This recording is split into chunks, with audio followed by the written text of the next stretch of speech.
தென்கிழக்கு வங்கக்கடலில் வரும் 22ஆம் தேதி புதிய குறைந்த காற்றழுத்த தாழ்வு பகுதி உருவாக வாய்ப்பு. 24ஆம் தேதி வாக்கில் காற்றழுத்த தாழ்வு மண்டலமாக வலுவடையக்கூடும் என வானிலை மையம் தகவல்.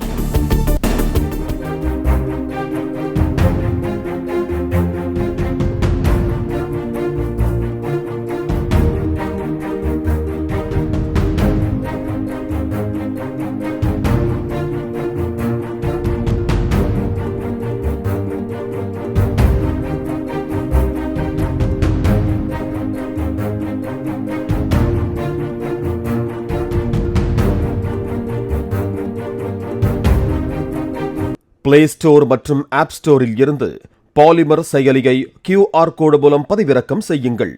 செய்திகளை உடனுக்குடன் பெறுங்கள்.